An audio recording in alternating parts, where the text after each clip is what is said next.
AC washing மிஷின்களை கொடுத்து புது பொருட்களை வாங்கிடுங்கள். உங்கள் சத்யா.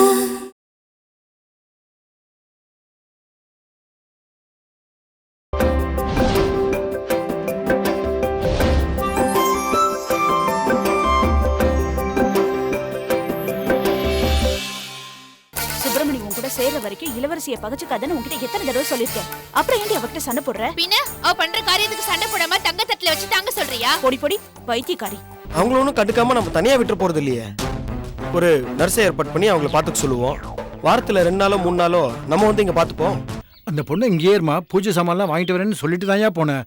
திரும்பி வந்து பார்த்தா ஆளை காணும். சரி, அந்த பொண்ணு யாரு என்னன்னாவது விசாரிச்சியா? இல்லைங்கய்யா. எனக்கு என்னைக்குமே சண்முக குழந்தை மட்டும் இல்ல, கூட பிறந்தவர்.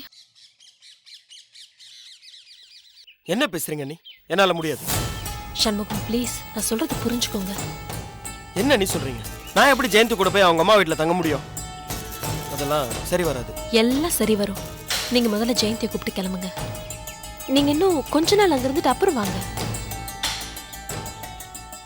என்ன நைட்டு ஜெயந்தி பேசுனது கேட்டீங்களா? இல்லையே, அவ என்ன பேசினா? எனக்கு தெரியும். நீங்க ஏன் ஜெயந்தி கூட தனியா இருக்க சொல்றீங்கன்னு. நீங்க நினைக்கிற மாதிரிலாம் ஒண்ணு இல்ல சண்முகம். சரிங்க, உங்களுக்கு அதான் விருப்பம்னா நான் அப்படியே பண்றேன். ஆனா அண்ணன் வந்ததுக்கு அப்புறம் நான் போறேன். இது பாருங்க, அண்ணன் வந்துருவாரு. அப்புறம் ஏதோ சின்ன கோவத்துல தான் வீட்டை விட்டு போயிருக்காரு. இன்னைக்கோ இல்ல நாளைக்கோ கண்டிப்பா வந்துருவாரு பாருங்களேன். நீங்க முதல்ல ஜெயந்தியை கூப்பிட்டு புறப்படுங்க. சொன்ன கேளுங்க சண்முகம். போங்க, கிளம்புங்க. இப்ப என்ன, நான் போன அவ்வளவுதானே, போயிடுறேன். ஆனா இப்பெல்லாம் யார் மனசுல என்ன இருக்குன்னு ஒன்னும் தெரிய மாட்டேங்குது. நீ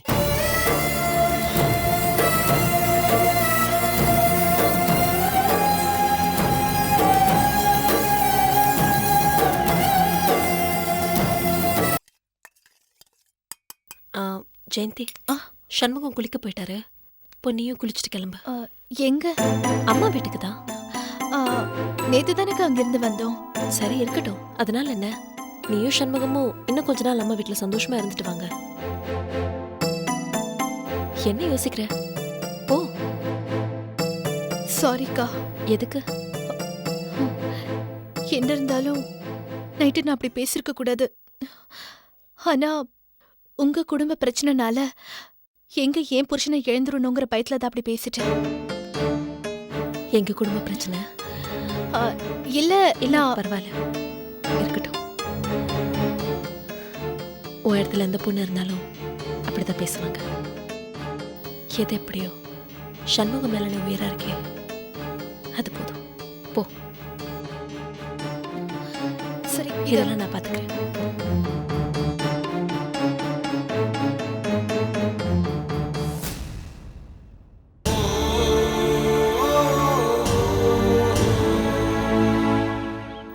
இல்ல சார், அவரு 2 நாள்ல வந்துருவாரு. வந்தோடனே நானே நேர்ல வந்து பார்க்க சொல்றேன். இல்ல சார், நீங்க அதெல்லாம் அவர்கிட்ட கேட்டுக்கோங்களேன். சரி. என்ன நீ? இல்ல அது ஒண்ணும் இல்ல, அந்த சப்ளை பண்ண வேண்டிய கம்பெனில இருந்து ஃபோன் பண்ணாங்க. நான் பாத்துக்கிறேன். நான் வரேன்க்கா. என்ன ஜெயந்தி, எங்க கிளம்பிட்டீங்க? அம்மா வீட்டுக்கு தான். நீங்க எங்க போயிட்டு வரீங்க? வேற எங்க போறது? கோயிலுக்கு தான். சுப்பிரமணி சீக்கிரம் வீட்டுக்கு வரணும்னு சொல்லி கயல் வந்து அடிப்பிரதட்சணை பண்ணா. அதான். என்ன பண்றது? எங்களுக்கு கடவுள் தானே துணை இருக்கணும். மனுஷங்களை தான் நம்ப முடியலையே. கயல், நீ உள்ள போ. சரி ஜெயந்தி, எங்க தலையெழுத்த உங்ககிட்ட புலம்பி என்ன ஆகுது? நீங்க கிளம்புங்க, ஜாக்கிரதையா போயிட்டு வாங்க.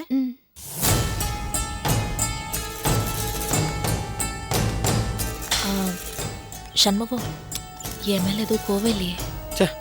அதெல்லாம் ஒண்ணு இல்ல. அண்ணன் வந்ததும் ஃபோன் பண்ணி சொல்லுங்க. உட்காரு. பார்த்து வரேன்க்கா. வரேன். நீ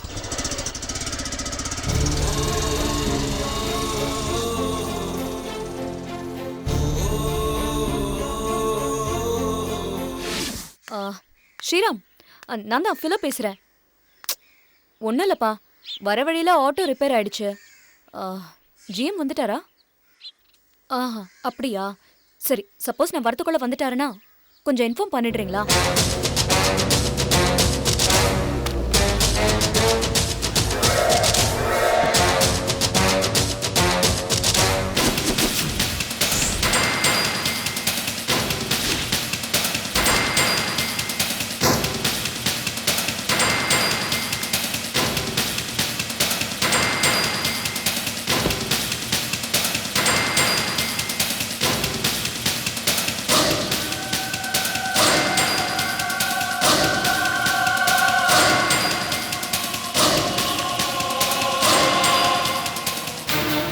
be there in another 20 minutes.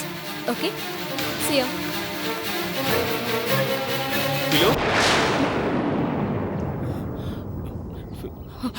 Philo நான் உன்கிட்ட கொஞ்சம் பேசணும். நான் யார்கிட்டயும் பேச தயாரா இல்ல. அதான் பேச வேண்டியதெல்லாம் பேசியாச்சுல்ல. அப்புறம் என்ன? ஃபிலோ நான் தயவு செஞ்சு என்ன சொல்ல வரேன்னு கொஞ்சம் கேளு ப்ளீஸ். என்கிட்ட நீங்க எதுவும் சொல்லவும் வேண்டாம், நான் கேட்கவும் வேண்டாம். ஃபிலோ அன்னைக்கு நான் கேட்ட விதமே வேற, நீ புரிஞ்சுக்கிட்ட விதமே வேற. என்னது? நான் புரிஞ்சுக்கிட்ட விதம் வேறயா? நீங்க கேட்ட விதம் வேணா வேறயா இருக்கலாம், ஆனா நான் புரிஞ்சுக்கிட்ட விதம் ரொம்ப ரொம்ப கரெக்ட். இல்ல ஃபிலோ, நான் ஏன் அப்படி கேட்டேன்னா அதுக்கான காரணத்தை தெரிஞ்சுக்கணுங்கிற அவசியம் எனக்கு இல்ல. அப்படியே நீங்க ஏதாவது காரணம் சொன்னாலும் அதை நம்பி நான் உங்க கூட மறுபடியும் வாழ போறதும் இல்ல. எப்ப நீங்க என்ன சந்தேகப்பட்டு ரோஷனுக்கும் உனக்கும் தொடர்பு இருந்துச்சா, அப்படியே இருந்தாலும் அதை என்கிட்ட சொல்லிட்டேன்னு சொன்னீங்களோ, அப்பவே என்ன பொறுத்த வரைக்கும் நீங்களும் செத்துட்டீங்க, நானும் செத்துட்டேன். ஃபிலோ இங்க பாரு, நீ என் மேல இருக்க கோவத்துல தான் அப்படி பேசுற. நீ முதல்ல நம்ம வீட்டுக்கு வா, நம்ம அங்க வச்சு பேசிக்கலாம். நம்ம வீடா? உங்க வீடுன்னு சொல்லுங்க. ப்ளீஸ் ஃபிலோ, நீ இல்லாம அம்மா ரொம்ப மனசு உடைஞ்சு போயிருக்காங்க. ப்ளீஸ் தயவு செஞ்சு வந்துரு ஃபிலோ. என்ன விடவா உடைஞ்சு போயிருக்க போறாங்க? ஃபிலோ, எனக்கு எல்லாமே நீங்க தான் நினைச்சிட்டு இருந்தேன். ஆனா நீங்க என்ன அந்த வார்த்தை கேட்ட அந்த நிமிஷத்துல இருந்தே நான் சாகுற வரைக்கும் உங்களை பார்க்க கூடாதுன்னு முடிவு பண்ணேன். ஆனா விதி மறுபடியும் உங்களை பார்க்க வச்சிடுச்சு. நீ இவ்வளவு தூரம் பேசுற அளவுக்கு ஒண்ணுமே நடக்கல ஃபிலோ. என்னது? ஒண்ணுமே நடக்கலையா? நீங்க கேட்டது தப்பே இல்லைன்னு சொல்லி நியாயப்படுத்துறீங்களா? நான் நியாயப்படுத்தல, என் சூழ்நிலை என்ன, நான் அப்படி கேட்க வேண்டிய நிர்பந்தம் என்னன்னு தான் சொல்ல வரேன். நீங்க ஒண்ணும் சொல்ல வேண்டாம். எப்போ உங்க மனசுல சந்தேகம்ன்ற விஷயம் துளிர் விட ஆரம்பிச்சிருச்சோ, அதுக்கு மேல உங்க கூட சேர்ந்து வாழறதுங்கிறது நடக்கவும் நடக்காது, என்னால அது முடியவும் முடியாது. நீ சொல்றத பார்த்தா நானும் உன் மேல சந்தேகப்பட்டு உன்னை டெய்லி டார்ச்சர் பண்ண மாதிரில சொல்லிட்டு இருக்கேன். இது வரைக்கும் பண்ணல, ஆனா இனிமே நான் உங்க கூட சேர்ந்து வாழ்ந்தா நீங்க நிச்சயம் டார்ச்சர் பண்ணுவீங்க. ஏன் கொன்னாலும் கொன்னுடுவீங்க. ஏன்னா உங்களுக்கு பிடிச்சிருக்கிறது சந்தேக பேய் தான். ஒரு புருஷன் குடிகாரனா இருக்கலாம், பொம்பளை சவகாசம் வச்சிட்டு இருக்கலாம், திருடனா இருக்கலாம், ஏன் கொலைகாரனா கூட இருக்கலாம். இதுல எதுவா இருந்தாலும் நிச்சயம் ஒரு நாள் அவனை திருத்தி அவன் கூட சந்தோஷமா குடும்பம் நடத்திடலாம். ஆனா அதே புருஷன் சந்தேகப்படுறவனா இருந்தா சாகுற வரைக்கும் அவன் மாறவே மாட்டான். அவனும் அழிஞ்சு அவனை சுத்தி இருக்கிறவங்களையும் அழிச்சிருவான். நான் உங்க கூட சேர்ந்து அழிஞ்சு போக விரும்பல. இன்னைக்கு உங்களுக்குள்ள விதைய விழுந்திருக்கிற இந்த சந்தேகம் செடியா முளைச்சு மரமா வளரும் போது அதோட விபரீதத்தை தாங்கிக்கிற சக்தி எனக்கு இல்ல. Good bye. அப்போ இதுதான் உன் பதிலா? இல்ல, முடிவு.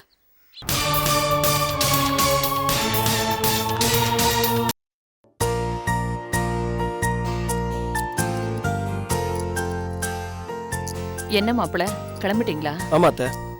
சுப்பிரமணிய மாப்பிளைய பத்தி ஏதாவது தகவல் கிடைச்சதா? இல்ல, இன்னும் எந்த தகவலும் கிடைக்கல. என்ன மாப்பிள இது, என்ன ஏதுன்னு சொல்லாம இப்படியா போறது? இங்க இருக்கிறவங்க எல்லாம் எவ்வளவு கஷ்டப்படுவாங்கன்னு அவர் நினைச்சு பார்க்க வேண்டாமா? அப்படி என்னதான் கஷ்டமா? அதான் எனக்கும் புரியல. இதுக்கு முன்னாடி அண்ணன் எப்பவுமே இப்படி பண்ணதில்ல. என்னதான் ஆச்சுன்னு ஒன்னும் புரியல. என்ன சொல்றது, எல்லாம் விதிதான் மாப்பிள. இவளுக்கும் சரி கயல்விழிக்கும் சரி கழுத்துல தாலி ஏறின நேரமே சரியில்லை. கல்யாணம் நடக்கும்போது பிரச்சனை வந்தாலே குடும்பத்துல பிரச்சனை வரதான் செய்யும். அதுவும் இல்லாம அன்னைக்குன்னு பார்த்து ஆறுமுக மாப்பிள வேற இறந்து போயிட்டாரு. இப்படி கெட்டதுக்கு மேல கெட்டது நடக்கிறதுனாலதான் நாம எல்லாரும் இப்படி நிம்மதியை தொலைச்சிட்டு அலையிறோம். ஹலோ, நான் இளவரசி பேசுறேன். என்ன நீ வேற நம்பர்ல இருந்து பேசுறீங்க? நான் கொஞ்சம் வெளியில வந்தேன், அதான் பிசிஓல இருந்து பேசுறேன். அண்ணா வந்துட்டாரா? இல்ல சண்முகம், இன்னும் வரல. ஆனா கூடி சீக்கிரம் வந்துருவாரு. எப்படி என்ன அவ்வளவு உறுதியா சொல்றீங்க? உங்க அண்ணனை பத்தி எனக்கு தெரியாதா? அவரு கையில் மேல இருக்க கோபத்துல தான் வீட்டு விட்டு போயிருக்காரு. ஆனா அவரால் என்ன பிரிஞ்சிருக்க முடியாது. சீக்கிரம் வந்துருவாரு சண்முகம். சரி அண்ணி, உங்க நம்பிக்கை பலிக்கணும்னு ஆண்டவன் கிட்ட வேண்டிக்கிறேன். கண்டிப்பா பலிக்கும். சரி, சாப்பிட்டீங்களா நீ? நான் சாப்பிட்றதெல்லாம் இருக்கட்டும், உங்ககிட்ட ஒரு முக்கியமான விஷயம் பேசணும். சொல்லுங்க அண்ணி. ஒன்றும் இல்லை, நம்ம குடும்பத்தில் பிரச்சனை இருக்கதான் செய்யும், இல்லைன்னு சொல்லலை.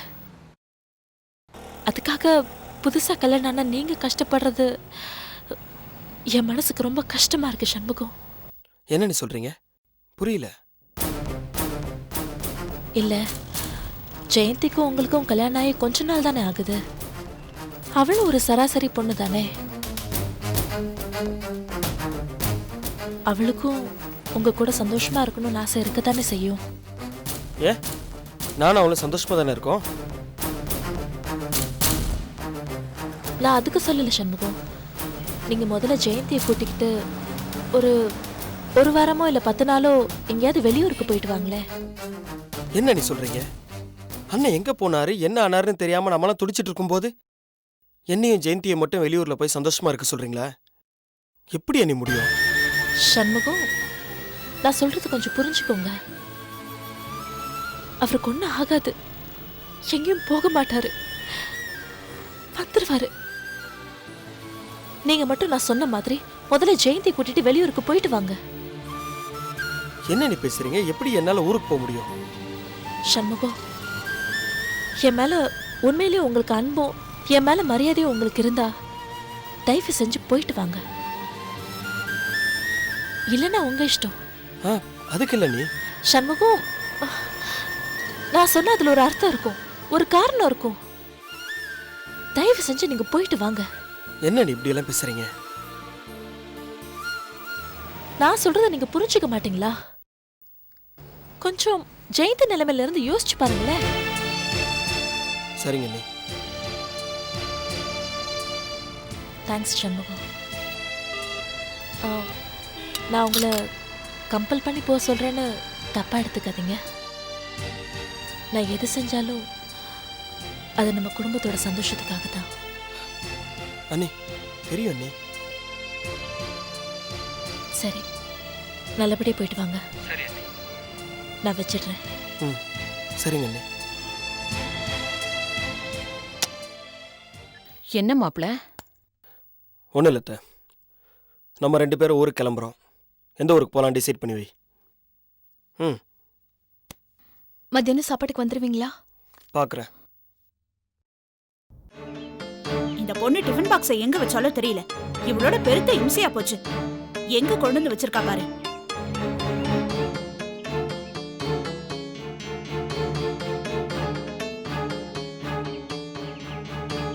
என்னடி, இன்னும் அதே நினைச்சிட்டு இருக்கியா? இல்லக்கா, மாமா காணாம போயிட்டாருங்கிற வருத்தத்தை விட அந்த இளவரசியை நான் முட்டாளாக்கிட்டாலேங்கிற வேதனை தான் எனக்கு அதிகமா இருக்கு.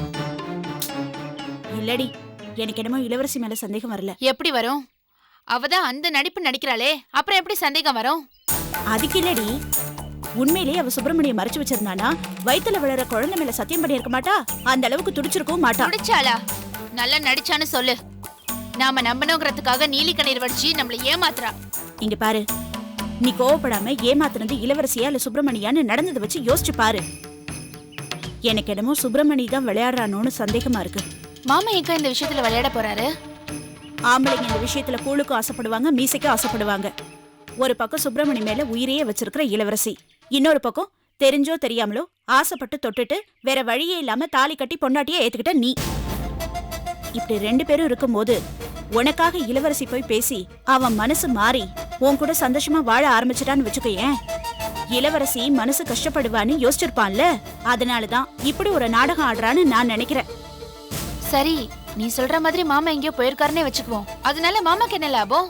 போடி பைத்தியக்காரி மாதிரி பேசுற. இளவரசி சொன்னோன்னு அவன் உன்னை ஏத்துக்கிட்டானா? ஒருவேளை சுப்பிரமணி உன்னை தொட்டது அவளுக்கு தெரிஞ்சிரும்னு பயந்துருக்க மாட்டானா? அதுக்கு அதனாலதான் இளவரசி பேசிட்டு வந்ததும் அவன் இப்படி எங்கேயாவது போய் இருந்துட்டு இளவரசி தேடி அலைஞ்சி ஓஞ்ச பிறகு திரும்ப வருவான். வந்ததுக்கு அப்புறம் இளவரசி அவன்கிட்ட மன்னிப்பு கேட்டு மறுபடியும் கைல்வெளியை ஏத்துக்கோங்கன்னு கெஞ்சுவா. அவன் உனக்காக ஏத்துக்கிறேன்னு சொல்லி உன்னை ஏத்துக்கிட்டு சந்தோஷமா குடும்பம் நடத்துவான். இளவரசியும் நமக்காக தான் நம்ம புருஷன் கைல்வெளியோட சந்தோஷமா இருக்காருன்னு அமைதியா இருப்பா. அதுக்கப்புறம் அவன் ஆசைப்பட்ட உன் கூடயும் குடும்பம் நடத்துவான், அவன் மேல உயிரையே வச்சிருக்கிற இளவரசி கூடயும் குடும்பம் நடத்துவான். ஒரே கல்லுல 2 மாங்காய் அடிக்கிறதுக்காக தான் சுப்பிரமணி இவ்வளவும் பண்ணிட்டு இருக்கான். மாமா அப்படிலாம் யோசிப்பாருன்னு நினைக்கிறியா?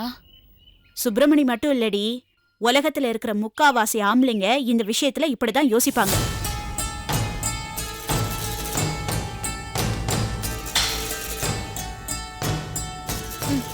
இந்த இளவரசி இப்ப எங்க போயிருக்கா? எங்க போயிருப்பா? போன் ஏதோ ரிப்பேர் ஆயிடுச்சுன்னு சொல்லி கடைக்கு போயிருக்கா. என்னடி யோசிக்கிற? சரிக்கா, நீ சொன்னது உண்மையா பொய்யான்னு எனக்கு தெரியல. இந்த நாடகத்தை இளவரசி பண்ணியிருந்தாலும் சரி, சுப்பிரமணிய மாமா நடத்தியிருந்தாலும் சரி, மாமா திரும்ப வரணும்னா அதுக்கு ஒரே வழிதான் இருக்கு. நீ முதல்ல புடவை மாத்திரம் என் கூட கிளம்பி வா. எங்க வான்னு சொல்றேன்ல.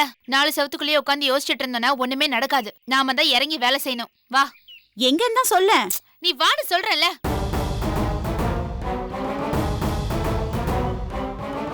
வாக்கா.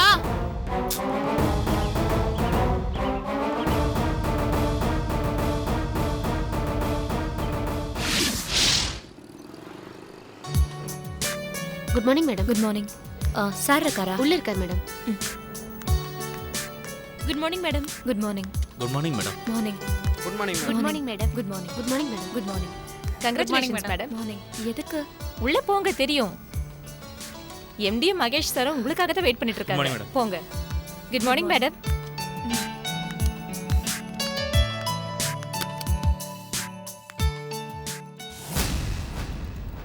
வெல்கம்.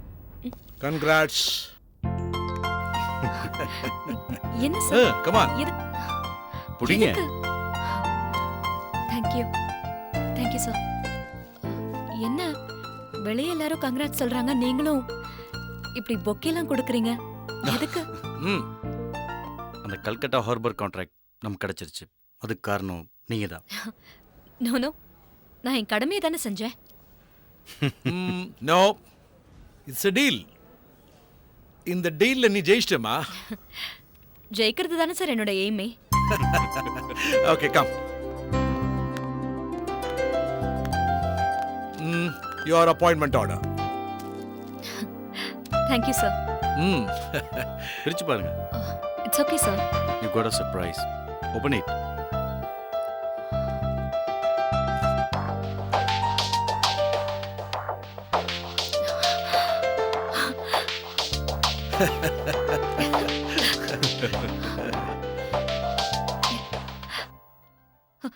சார், நான் ஜிஎம்மா? எஸ். ஆமாம்மா, நீ டீல்ல ஜெயிச்சதுக்கு உன்னை அட்வைசரா தான் அப்பாயின்மெண்ட் பண்ணியிருக்கணும். ஆனா இந்த ஆபீஸ்ல இருந்த பிளாக் ஷீப் ராஜேஷ் தான் கரெக்டா கண்டுபிடிச்சு சொன்னியே. உன்ன மாதிரி கம்பெனி மேல அக்கறை உள்ள ஒரு ஆளு ஜிஎம்மா இருக்கிறது தான் கம்பெனிக்கு நல்லதுமா. சார், மகேஷ் அசோசியேட்ஸ்ல வேலைக்கு சேர்ந்ததே ஒரு பெரிய ஸ்டேட்டஸ் நினைச்சிட்டு இருந்தேன். எனக்கு இது தகுதியான பதவிதான். Thanks a lot sir. Thank you so much.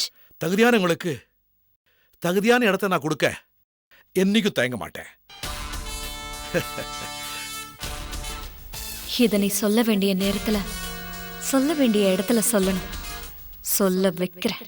Well Philomena, all the best. இப்போவே இந்த போஸ்ட்க்கு ஜாயின் பண்ணிக்கலாம். Thank you sir. கம்பெனி கொடுக்கிற எல்லா ஃபெசிலிட்டிஸையும் நீ அவைல் பண்ணிக்கலாம். Okay? Thank you so much. Do well. Well Mahesh, I'm attending a meeting. Take care. Okay. அப்புறம் Philo, நீங்க ஒரு வாக்கு கொடுத்தீங்கன்னா கண்டிப்பா அதை நிறைவேற்றுவீங்கல்ல?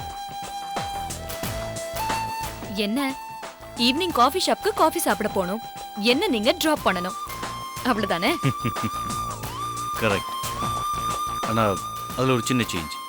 No coffee and no coffee shop. Hotel போறோம், லஞ்ச் சாப்பிட்றோம். Okay? Okay. Okay then I'll wait for you. Okay?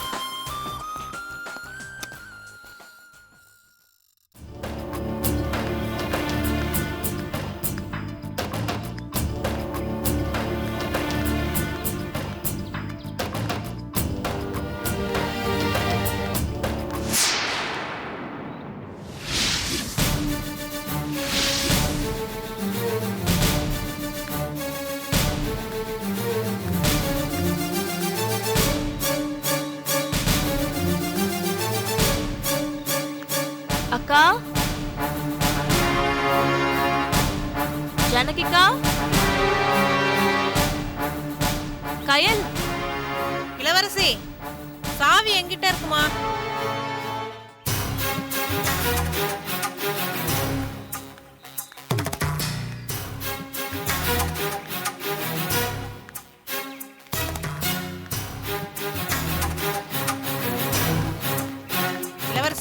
என்னக்கா? கையிலும் ஜானகியும் எங்கேயோ வெளில போயிருக்காங்க. சாவியை கொடுக்க சொன்னாங்க. அப்புறம் ஒரு லெட்டர் வந்திருக்குமா? அப்படியா? எங்க போயிருக்காங்கன்னு சொன்னாங்களா? எங்க போறோம்லாம் சொல்லலாமா? சரிக்கா.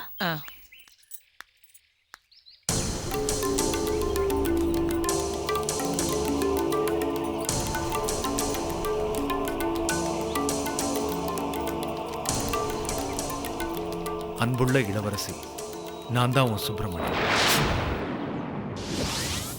என்ன காணும்னு நீ தேடி அலைஞ்சு துடிச்சுக்கிட்டு இருக்கிற இந்த நேரத்தில் என்னோட இந்த கடிதத்தை நீ எதிர்பார்த்திருக்க மாட்டேன்னு எனக்கு தெரியும். ஏன்னா என்னால ஒன்று பிரிஞ்சிருக்க முடியாது, எப்படியாவது திரும்பி வந்துடுவேன்னு ரொம்ப நம்பிக்கையோடு இருந்திருப்பேன். நான் இதை உனக்கு எழுதுனதுக்கு காரணமே நான் இனிமே திரும்பி வரப்போறது இல்லைன்னு உனக்கு சொல்றதுக்காக தான்.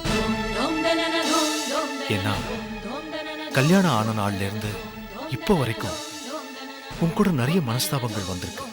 அப்பெல்லாம் நான் உன்னை விட்டு பிரிஞ்சு போகணும்னு நினைச்சு கூட பார்த்ததில்லை. அப்படி இருக்கும்போது இப்ப மட்டும் உன்னை விட்டு பிரிஞ்சு போறேன்னா அதுக்கு காரணமே கயல்வழிதான். மண்டபத்துல எல்லாரும் முன்னாடியே வச்சு என்னை அசிங்கப்படுத்தினதும் இல்லாம என் கையால தாலியை வாங்கி எனக்கு மனைவியாவும் ஆயிட்டா. ஆனா எனக்கு மனைவினா அது நீ மட்டும்தான். என் மனசுல நீ மட்டும்தான் இருக்க. நீ மட்டும்தான் இருக்கேன்னு உனக்கும் தெரியும், அந்த கயல்வழிக்கும் தெரியும். ஆனா நீயே வந்து கயல்வழியோட குடும்பம் நடத்துங்கன்னு சொன்ன பாரு, அதைத்தான் என்னால தாங்க முடியல இளவரசி. நீ வந்து பேசும்போது ஜானகி அண்ணிக்காக நம்ம மாறித்தான் ஆகணும்னு சொன்ன. அவங்க எனக்கு முக்கியம்தான், இல்லைன்னு சொல்லல.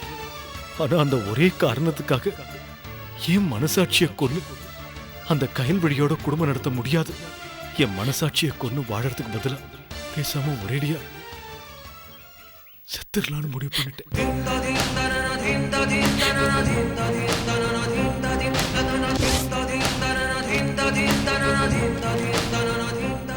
ஆமா இளவரசி, நான் இந்த உலகத்தை விட்டு போலான்னு முடிவு பண்ணிட்டேன். இப்ப நான் திருப்பதியில தான் இருக்கேன். திருப்பதி வந்தா திருப்பம் வரும்னு சொல்லுவாங்க.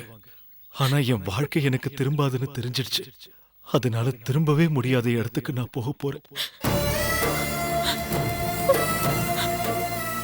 அநேகமா நீ லெட்டர் படிக்கிற இந்த நேரத்துல நான் உயிரோடு இருக்க மாட்டேன்னு நினைக்கிறேன். அழாத இளவரசி, அழாத. இந்த ஜென்மத்துலதான் நீயும் நானும் புருஷன் பொண்டாட்டியா ஒரு நிம்மதியான வாழ்க்கை வாழ முடியல. ஆனா கண்டிப்பா உனக்கும் எனக்கும் அடுத்த ஜென்மம்னு ஒண்ணு இருக்கும். அந்த ஜென்மத்திலையும் நான் இதே சுப்பிரமணியாவும் நீ இதே இளவரசியாவும் பிறக்கணும். ஆனா அப்ப நம்மளை சுத்தி யாருமே இருக்க கூடாது. நாம மட்டும்தான் தனி உலகத்துல இருக்கணும். அந்த உலகம் முழுக்க அன்பாலேயே நிறைஞ்சிருக்கணும். நீ எனக்கு, நான் உனக்கு, நாம நமக்குன்னு மட்டுமே வாழணும்.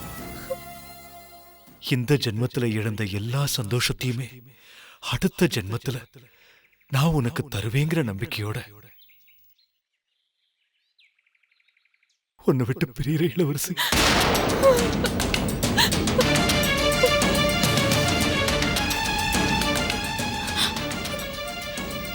திருப்பதி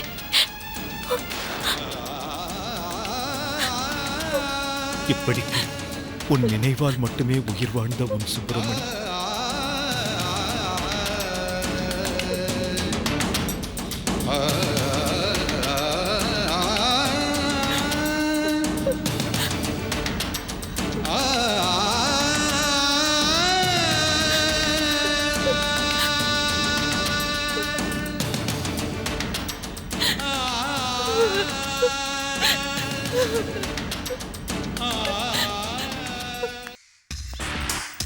இன்னைக்கு நான் ரொம்ப ரொம்ப சந்தோஷமா இருக்கேன். நான் உங்களுக்கு ஏதாவது செய்யணும். உங்களுக்கு என்ன வேணுமோ கேளுங்க, நான் அதை கண்டிப்பா செய்யறேன்.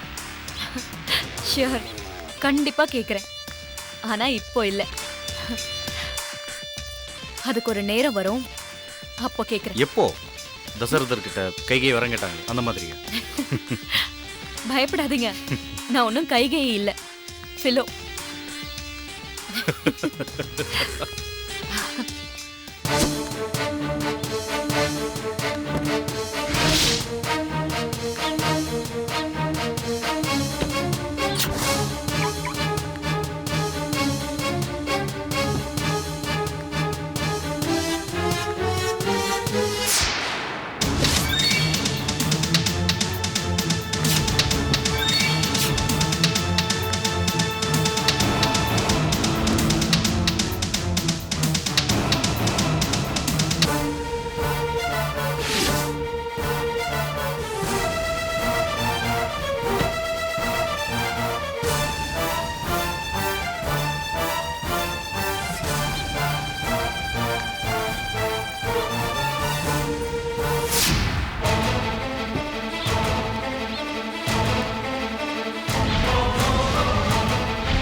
மா என்னடா என்னடா அம்மா அம்மான்னு கத்திட்டு இருக்க? ஆபீஸ் போலையா நீ? என்ன இந்த நேரத்துல மா இங்க? அந்த கேடி கட்டோட திங்ஸ் ஒண்ணு கூட இந்த வீட்ல இருக்க கூடாது. எல்லாத்தையும் வெளில கொண்டு போய் தீ வைமா. எதுக்கு? மா அந்த கர்மத்தை இனிமே நான் கண்ணால பார்க்க கூடாது, கையால தொடவும் கூடாது. கொண்டு போய் தீ வைனா தீ வைமா. ஏண்டா உனக்கு என்ன பைத்தியமா பிடிச்சிருக்கு? ஆமா எனக்கு பைத்தியம் தான் பிடிச்சிருக்கு. சொல்ல செய்யுமா. என்னடா ஆச்சு உனக்கு? இன்னும் என்னமா ஆகணும்? இன்னும் என்ன ஆகணும்? இன்னைக்கு நான் பார்த்த அந்த அசிங்கத்துக்கு அப்புறம் அந்த திமிரு பிடிச்சவன் நிழல் கூட இந்த வீட்டுக்குள்ள படக்கூடாது நான் புரிஞ்சுக்கிட்டேன். சிங்கமா ஆமா என்ன சொல்ற?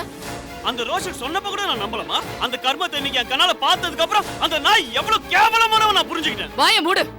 முதல்ல என்ன நடந்ததுன்னு சொல்லு. என் மருமகளை பத்தி எனக்கு தெரியும். என்னது மருமகளா? அவளா? இன்னொரு தடவை அவளை மருமகன் மட்டும் சொல்லாதீமா.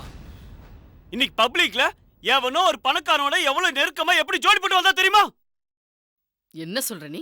ஆமாமா. அவள அந்த ட்ரெஸ்லயே அவன் கூட அவளை பார்க்கும்போது எனக்கு வந்த ஆத்திரத்துக்கு அவளை அப்படியே வெட்டி போட்டலாம் போடுது. அவன் வாழ்ந்துட்டு தடையுமே இந்த வீட்டுல கூடாது. எல்லாத்தையும் கொண்டு போய் அடிச்சு போடுமா. நிறுத்து போடுமா. இருக்காது. நான் நம்ப மாட்டேன்.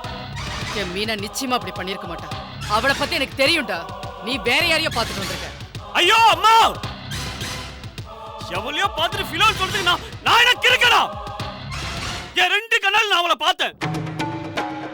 இத்தனை நாளா அவளை அப்படி ஒரு கேள்வி கேட்டுட்டோமேனு குற்ற உணர்ச்சியில நான் கூடி கூடி செத்துட்டு இருந்தேம்மா. ஆனா இப்பதாம்மா நான் கரெக்டா தான் கேட்டிருக்கேன்னு எனக்கு புரியுது. அந்த ரோஷன் சொன்னப்போ கூட எனக்கு சந்தேகமா வரலமா. ஆனா இப்போ அவளும் தான் சேர்ந்து தப்பு பண்ணிருப்பான்னு எனக்கு தோணுது. தோன்றது என்ன? அதுதான் உண்மை. இல்லடா, அவசரப்பட்டு வார்த்தை கொட்டாத. இன்னைக்கு நீ மீனாவை பார்த்தேன்னு சொல்றதுலயும் அவ அப்படி நடந்துக்கிட்டான்னு சொல்றதுலயும் ஏதோ தப்பு நடந்திருக்குன்னு எனக்கு தோணுதுடா. அவளை பத்தி எனக்கு நல்லா இன்னொரு தடவை அவளுக்கு வக்காலத்து வாங்கி பேசுறீங்க, அப்புறம் நான் உங்களுக்கு புள்ள இல்லைன்னு ஆயிடும்.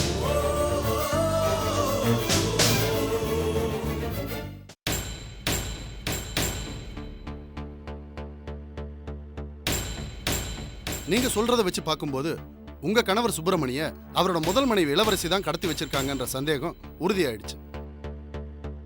ஆனா நீங்க அந்த இளவரசி மேல எந்த கம்ப்ளைண்ட்டும் கொடுக்க முடியாது. அப்படி கொடுத்தா அது உங்களுக்கு தான் பிரச்சனை. ஏன் சார்? ஏன்னா முதல் மனைவி உயிரோட இருக்கும்போது ரெண்டாவது கல்யாணம் பண்றது சட்டப்படி தப்பான விஷயம். சார், ஆனா இளவரசி தானே இவளுக்கும் சுப்பிரமணிக்கு கல்யாணம் பண்ணி வச்சது.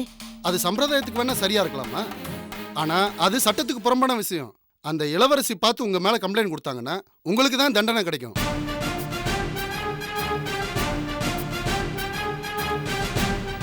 அப்படி நடக்காம இருக்கணும்னா என்ன சார் பண்ணணும்? சொல்லுங்க சார், எதுவா இருந்தாலும் பரவாயில்ல. சரி, உங்க கணவர் சுப்பிரமணியத்துக்கும் அந்த இளவரசிக்கு நடந்த கல்யாணத்தை அவங்க ரெஜிஸ்டர் பண்ணிருக்காங்களா? இல்ல சார், அப்படி எதுவும் பண்ணல. சரி, உங்களுக்கும் அவருக்கு நடந்த கல்யாணத்தையாவது நீங்க ரெஜிஸ்டர் பண்ணிருக்கீங்களா? இல்ல சார், எங்க கல்யாணம் எதிர்பாராம நடந்தது. அந்த இளவரசி கழுத்துல சுப்பிரமணி தாலி கட்டினது கூட எதிர்பார்க்காம நடந்ததுதான் சார். இளவரசியோட கல்யாணம் கடைசி நிமிஷத்துல நின்று போனதுனால அந்த கல்யாணத்துக்கு போயிருந்த சுப்பிரமணி அவ கழுத்துல தாலி கட்டி கூட்டிட்டு வந்துட்டாரு சார். ஓகே, இதுக்கு ரெண்டே வழிதான் இருக்கு. ஒன்னு, அந்த இளவரசியை சுப்பிரமணி டைவர்ஸ் பண்ணணும். இல்ல உங்களுக்கும் சுப்பிரமணிக்கு நடந்த கல்யாணத்தை நாம உடனடியா ரெஜிஸ்டர் பண்ணணும். ஆனா இது ரெண்டுக்குமே சுப்பிரமணி வேணும், அவரோட சம்மதமும் வேணும். அவர்தான் அந்த இளவரசி எங்கேயோ கடத்தி வச்சிருக்காளே. அந்த இளவரசி அவரை கடத்தி வச்சிருந்தாலும் சரி, இல்ல அவரே கோவிச்சிட்டு எங்கேயாவது போயிருந்தாலும் சரி, நீங்க நேரடியா அந்த இளவரசி மேல எந்த கம்ப்ளைண்ட்டும் கொடுக்க முடியாது. ஆனா எப்படி இருந்தாலும் சுப்பிரமணியை நம்ம வர வச்சிடலாம். என்ன, அது கொஞ்சம் ஜாஸ்தியா செலவாகும். எவ்வளவு சார்? எவ்வளவு பணம் செலவாகும்னு சொல்லுங்க, நான் கொண்டு வரேன். ரொம்ப ஜாஸ்தி எல்லாம் ஒண்ணும் இல்ல, ஒரு 25,000 இருந்து 30,000 ரூபாய் வரைக்கும் செலவாகும். சரிங்க சார், நீங்க 30,000மே வாங்கிக்கங்க. ஆனா எப்படி என் மாமாவை கண்டுபிடிக்கிறது? அது ஒன்றும் பிரச்சனை இல்லைங்க, ரொம்ப சிம்பிள். நீங்க நேரா போலீஸ் ஸ்டேஷன் போய் என் புருஷனை 2 நாளா காணோன்னு மட்டும் கம்ப்ளைண்ட் கொடுத்துட்டு பணத்தோட இங்க வாங்க. அதுக்கப்புறம் என்ன பண்ணணுங்கிறத நான் சொல்றேன். வா. இத பாருங்க, திரும்பவும் சொல்றேன், கம்ப்ளைண்ட்ல இளவரசியை பத்தி ஒரு வார்த்தை கூட எழுதி கொடுத்துறாதீங்க. சரிங்க சார். வரோம் சார். வரோம் சார்.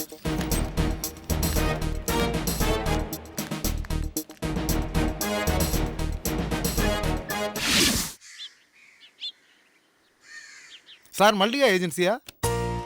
கதிரேசன் ஃபுட் ப்ராடக்ட்ஸ்லேருந்து வாசு பேசுகிறேன் சார்.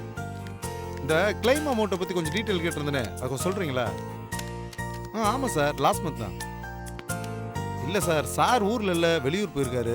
வேணும்னா அந்த அமௌண்ட்டுக்கு சேர்த்து திங்ஸ் அனுப்பிச்சிட்டுமா? ஓகே சார், ஓகே சார், அனுப்பிச்சிடுறேன் சார். குமார் சார், இந்த மல்லிகா ஏஜென்சிக்கு அனுப்ப வேண்டியதெல்லாம் ரெடி ஆயிடுச்சா? ரெடி ஆகிட்டு இருக்கு சார். சீக்கிரம் ரெடி பண்ணுங்களா? சரிங்க சார். ஏமா என்ன அங்கிட்டு கிட்ட பராக்கு பார்த்துக்கிட்டு இருக்கு? சாயங்காலம் அனுப்ப வேண்டியதெல்லாம் அப்படியே இருக்கு, சீக்கிரம் ரெடி பண்ணுங்க. இதோ பண்ணிடுறேன் சார். சீக்கிரம்.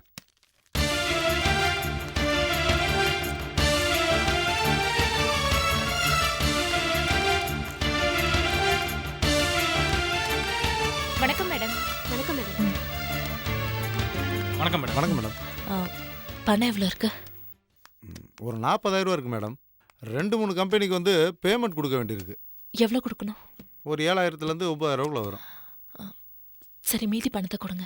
சார் எங்கே இருக்கான்னு ஏதாவது தெரிஞ்சுதா? நான் அவரை பார்க்க தான் போயிட்டு இருக்கேன். சார் வந்துட்டாரா? வரும்போது கூட்டிட்டு வரேன். இல்லை மேடம், 2-3 கம்பெனிலேருந்து டீட்டெயில் பேசணும், அதுவும் சார்ட்ட தான் பேசணும்னு சொல்கிறாங்க. 2 நாள் வந்துருவாருன்னு சொல்லி சமாளிங்க. சரிங்க. நீங்க முதல்ல பணத்தை கொடுங்க, டைம் ஆகுது.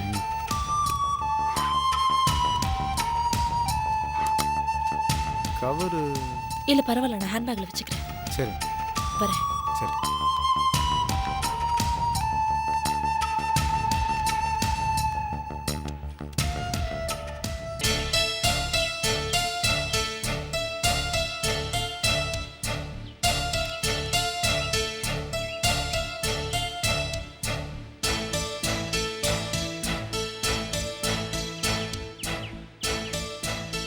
என்னடி இது?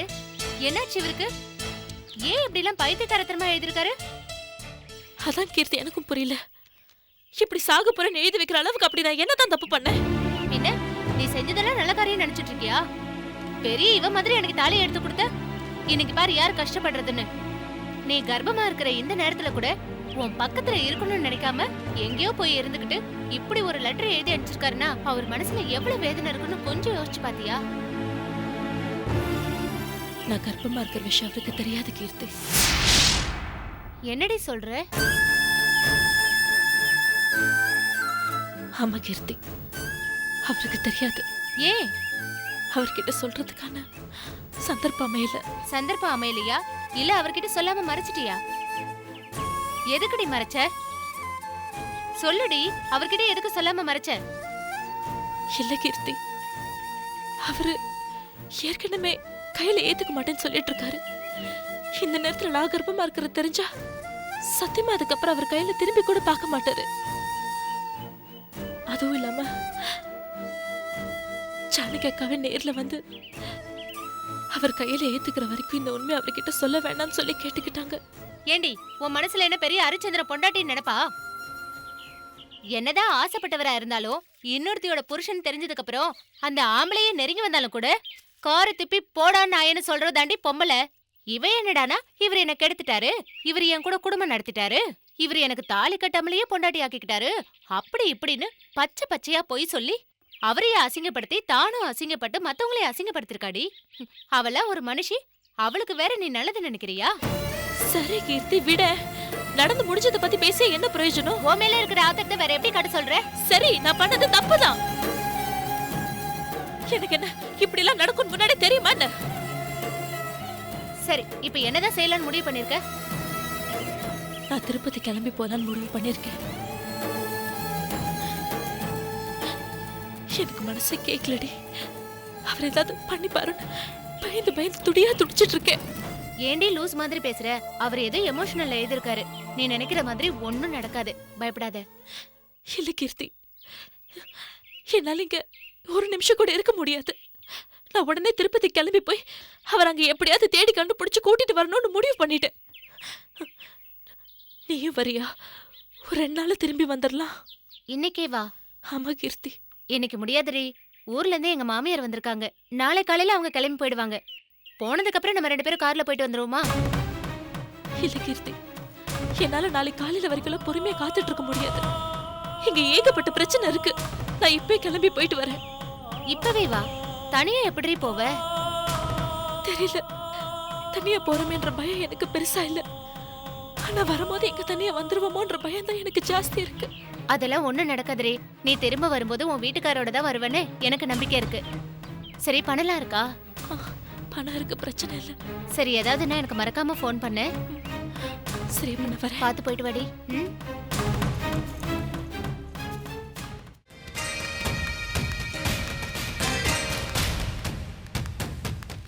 வாங்க மேடம். நான் வரதெல்லாம் இருக்கட்டும். கம்பெனில வேலையெல்லாம் ஒழுங்கா நடக்குதா? ஒழுங்கா நடக்குது மேடம்.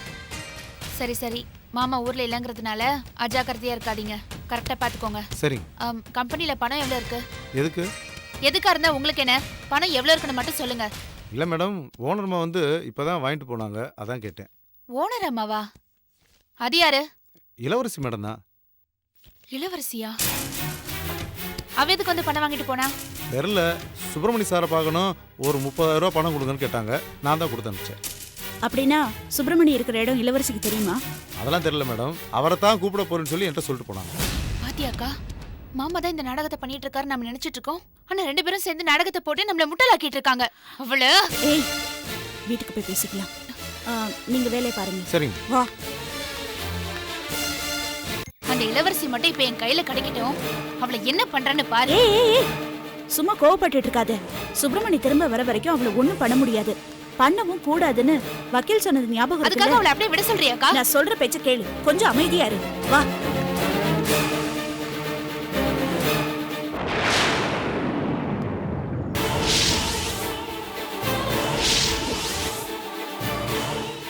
இன்னும் அவ வீட்டுக்கு வரல போல இருக்கு.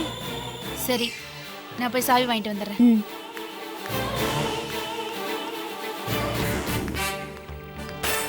கலாக்கா,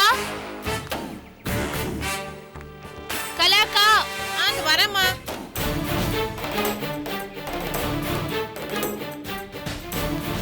இளவரசி வந்தாளாக்கா?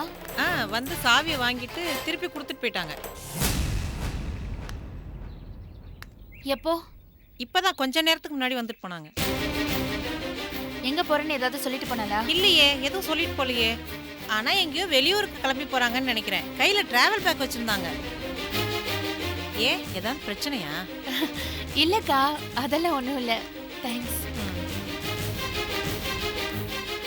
பாத்தியாடி, சந்தேகமே இல்ல, அந்த இளவரசி தான் சுப்பிரமணியை மறைச்சு வச்சிருக்கா. அதான் சொல்லாம கொள்ளாம கம்பெனிக்கு போய் பணத்தை வாங்கிட்டு கம்பெனி நீட்டிட்டா.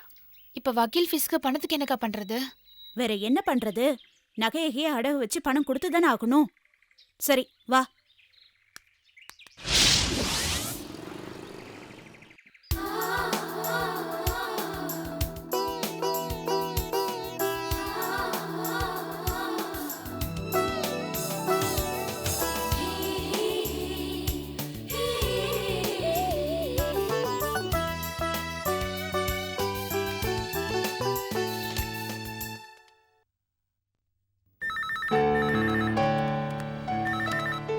ஹலோ.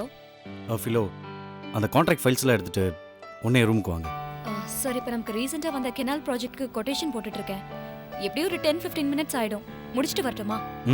உடனே வாங்க. ஓகே சார், வரேன்.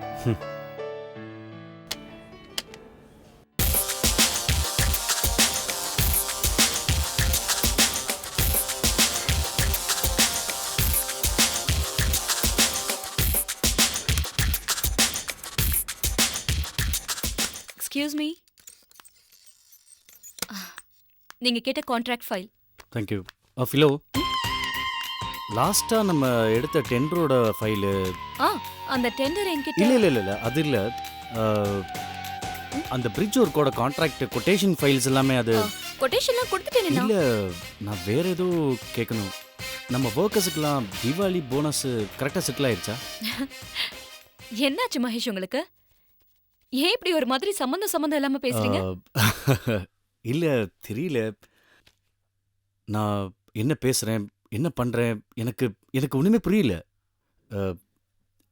நான் யோசிக்கிறதெல்லாம் சரியா தப்பான்னு கூட எனக்கு தெரியல. ஏதோ ஒரு மாதிரி, அது எப்படி சொல்றதுன்னே தெரியல. ஆனா பிடிச்சிருக்கேன் எனக்கு. மகேஷ், நான் உங்ககிட்ட கொஞ்சம் பர்சனலா பேசணும். சொல்லுங்க.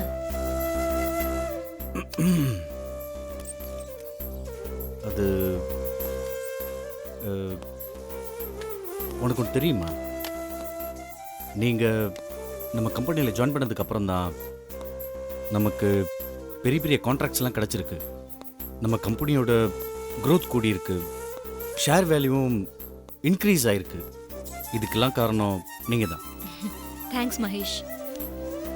நீங்கள் மட்டும் கொஞ்ச நாளைக்கு முன்னாடி வந்திருந்தீங்கன்னா நம்ம கம்பெனியோட க்ரோத் மட்டும் இல்லை, என்னோட லைஃப்பும் எவ்வளவோ சேஞ்ச் ஆயிருக்கும். என்ன பண்றது மகேஷ், யாரு கூட எப்போ சேர்த்து வைக்கணும்னு அந்த ஆண்டவன் தானே முடிவு பண்றான். Yeah exactly, I agree that. But நம்ம லைஃப்பை ஷேர் பண்ணிக்க போகிற லைஃப் பார்ட்னரை செலக்ட் பண்ணுற உரிமை நமக்கு தானே இருக்கு. இருக்கலாம், ஆனா எல்லாருக்குமே அவங்க டிசைட் பண்ற மாதிரி லைஃப் பார்ட்னர் அமையறது இல்லையே. அதுவா அமையறதுக்கும் நாம அதை அமைச்சுக்கிறதுக்கும் பெருசா ஒன்றும் வித்தியாசம் இல்லையே. ஸோ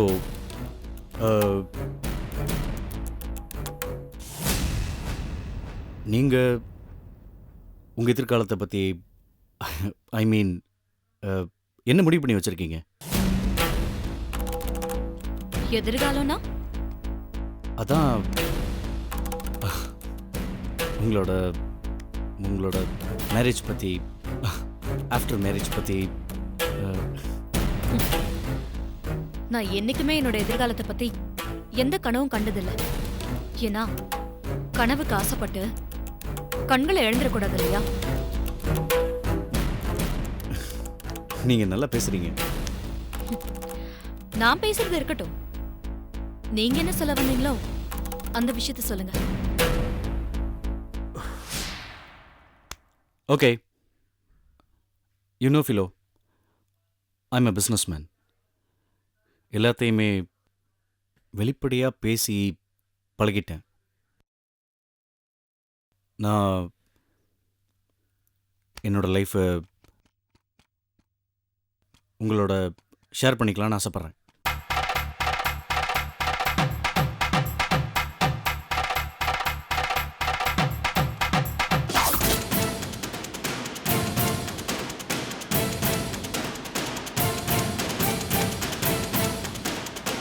உன்னை யாரும் அண்ணனை காரணம் போலீஸ் ஸ்டேஷன்ல போய் கம்ப்ளைண்ட் கொடுக்க சொன்னது?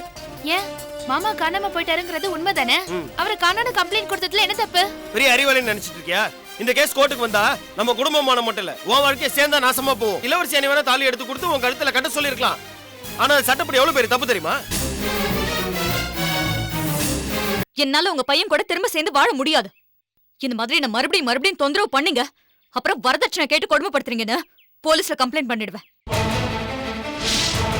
ஏசி வாஷிங் மிஷின்களை கொடுத்து புது பொருட்களை வாங்கிடுங்கள். Catch us on TV, Thandivan app, thandivan.com and YouTube.